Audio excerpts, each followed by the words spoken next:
they have to understand it's not a question of belief. It's not whether you believe this or you believe that. It's not a question of coming up with the next bright hypothesis. So let's get rid of the terminology like ET and alien and so on. We don't know what they are.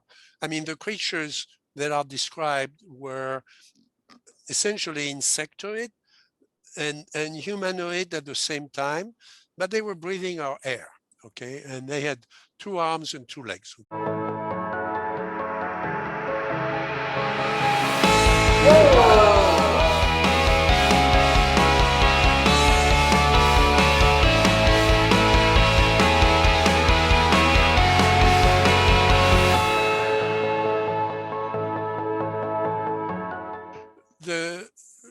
The question is to develop, first to develop a good background in science, and then to ask questions and to resist. What scares me is the power of the internet clutter, you know, over all of this. I love the internet.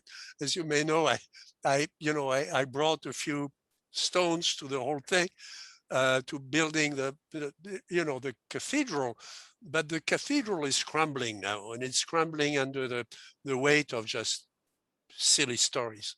So people have to be careful. They have to learn to think by themselves and to check everything and to resist the quick assumptions. In working with Jacques, I ended up reading an awful lot about World War II also, and a lot about the background, that you can't get your information on YouTube. It can't be quick and dirty. It is not the ultimate authority. There's too much disinformation out there, and I don't consider looking at the latest flavor of ice cream, whether it's a secret space program or whatever else is out there, ufology. I suggest that the new future people, that young people, go back to the basics and read source material written by the original source. For instance, Alan Hynek's book, Jacques Vallée's books. The source material is work that they can stand on. If they do the work, like for instance, you couldn't get an anthropology degree by watching YouTube.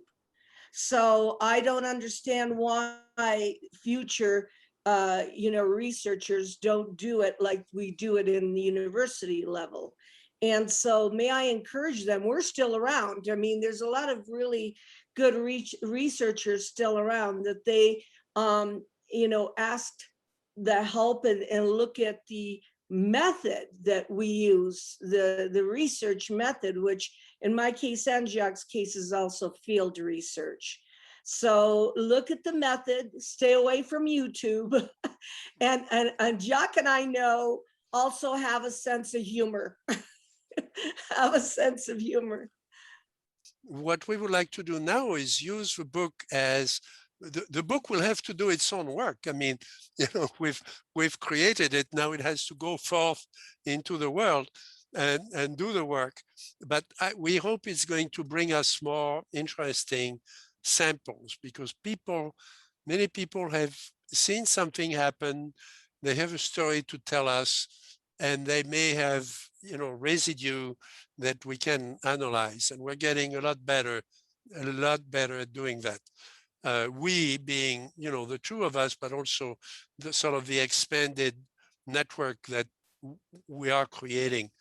So I think that's the next step. The book comes at a time when there are a lot of forces in Washington that are coming together to do a new phase, and maybe it will all fade away. We don't know what is going to happen to American politics and priorities and everything else. And I've seen that kind of thing fade away before. If it doesn't, it's going to be a new era for this kind of research. A lot of people will jump in. A lot of people will seriously look for real information, not just, as Paola said, not just YouTube. So we may be may have a common performance to be to make presentations to staffers in congressional committees and so on, and we will do that. I mean, I would consider that a duty, to as a citizen to bring that information to whoever wants to use it. Because it has to be part of the dialogue. Right now, the dialogue is all centered on the Nimitz and war and military cases, which are interesting because they have all these radars and they, infrared cameras and so on. But it's not as interesting as a little kid who just says, "Oh, by the way, I walked inside and and I took this, and it glows in the dark, 10 years later." Well, why? So and this may be in a lab somewhere completely classified, but in the meantime, I have the gadget, on the dinner table. So it's the beginning of something. It's not, this book is not the end. So we'll go wherever the book takes us.